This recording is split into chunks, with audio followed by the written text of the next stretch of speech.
Hi everyone, my name is Michelle Winship and I'm an education reform consultant at OEA headquarters. Unlike your labor relation consultant who works with you in the field, I work with professional issues in a division called Education Improvement and Innovation, or EI&I for short. Thanks for coming today. My part of today's presentation deals with professional issues.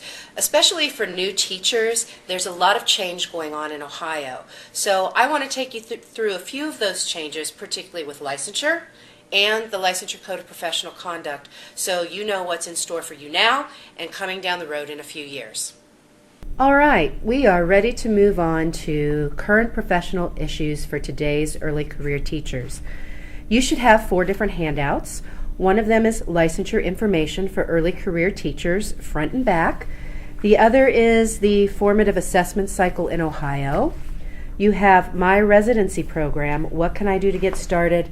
And the last handout is a 1-sheeter for the Licensure Code of Professional Conduct for educators.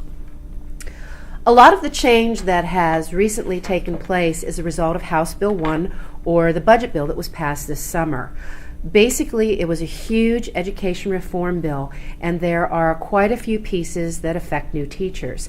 A major initiative was to change school funding, but there are also issues that affect licensure and what your career is going to look like now and in the future. This slide deals with the current transition we are involved as far as teacher licensure is concerned. For those of you who have finished a teacher preparation program, you have gone and gotten your 2-year license, and you have either taken and passed the Praxis 3, or you have not yet taken the Praxis 3 and as of this year will not be able to. Basically, if you have already taken and passed the Praxis 3, you are eligible for your 5-year license. I know some of you are waiting until this license expires so you can put off paying those licensure fees. But for those of you who have not gone through the Praxis 3 already, you are in a resident transition program. I want you to take a look now at the licensure information for early career teachers on the side that says licensure timeline. For those of you who have a new provisional license, those of you who are new this year, you need to be enrolled in the 1-year resident educator transition program. In order to be enrolled in that program, someone in your district has had to notify the Department of Education, and you have had to have been assigned to a state-trained mentor. Now, if you look at the slide, what you'll see is that a state-trained mentor is someone who has been trained on how to use the formative assessment tools. There are 3 of them. And if you look at the formative assessment cycle in Ohio, you see what those 3 tools are. First of all, down in the bottom right is a reflection that is done by the resident educator, a self-assessment basically. Then there's a goal-setting tool where you set goals for yourself to be accomplished during this year. And the third formative assessment tool is a collaborative log, and that is to be used by the new teacher and the mentor when they meet so that they can discuss what's happened in the class and plan for what happens in the future. For those of you who now have a 2-year license but have passed the Praxis 3, I want to show you what's going to happen to you. For those of you who have completed Praxis 3, you are eligible to move to your first 5-year professional license. Now, if anyone in the room is a brand new teacher, brand new this year, you need to make sure that you are indeed enrolled in the residency program. The residency program slide shows you that this replaces the previous entry year program. There is no more Praxis 3. And that formative assessment cycle is what's used in this year-long mentoring. And the mentor focuses on instructional mentoring. So your mentor is going to be giving you advice about what you're doing in the classroom and how to improve what you're doing, especially as it relates to helping your students improve their achievement. This person is going to sign your license application. That signature only says that that person has mentored you in this year-long program. For teachers with a 5-year license, you're going to have some new choices under House Bill 1 as well. First of all of you can teach for the rest of your career with a 5-year license. You'll simply have to renew every 5 years with the equivalent of 6 semester hours.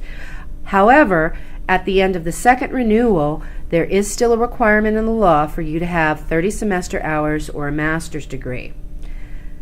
In 2011, we have a new licensure system that goes into effect.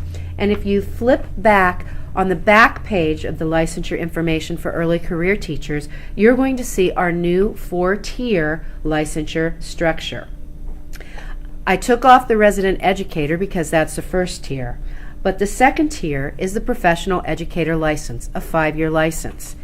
However, if you look down the table, you'll see there are 2 additional licenses: Senior Professional Educator and Lead Professional Educator. I'll tell you right now that the requirements that are listed here are currently in flux. The Educator Standards Board is working to develop these requirements right now. What I will tell you is that moving up in licensure, advancing your licensure, is going to require you to apply and receive Master Teacher designation.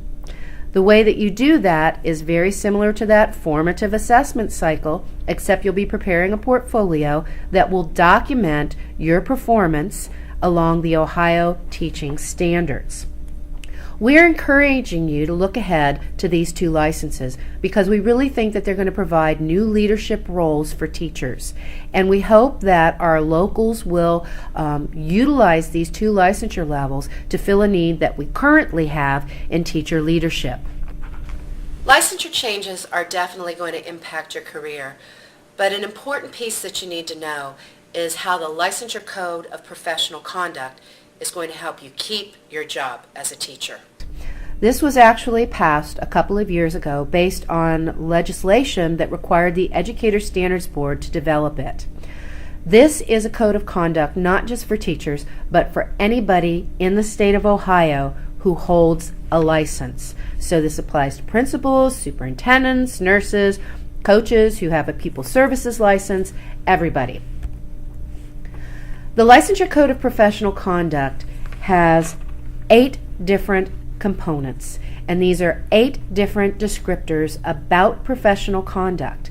You have a 1-sheet handout, but I encourage you to download the complete Code of Professional Conduct because what it has are not only the 8 principles, but specific examples of conduct unbecoming, as well as how the Department of Education handles allegations about conduct unbecoming and what the presumptive disciplinary actions are that they may take.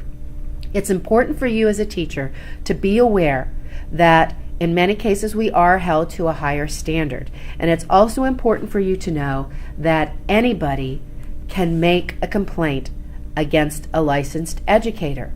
It could be your colleague next door. It could be the parent who sees you out at the local tavern one night, maybe having a little too much fun at karaoke. It could be somebody in the grocery store that you don't even know. So it is very important for you to understand what standards you're held to, what conduct unbecoming looks like, and what might happen if there is a complaint against you. Keep in mind, though, that this in no way usurps your right to due process. You still have all those rights under state law. And if there is an allegation against you, you need to immediately contact your labor relations consultant so you can receive assistance from OEA. If you have any questions about what you've heard today, all you need to do is write them down and make sure staff get them, and we will send out a response to everybody who's attended. If you have questions in the future about things that come up, please feel free to email me directly at winshipm, WINSHIPM, @ohea.org. Thanks a lot and have a great rest of the year.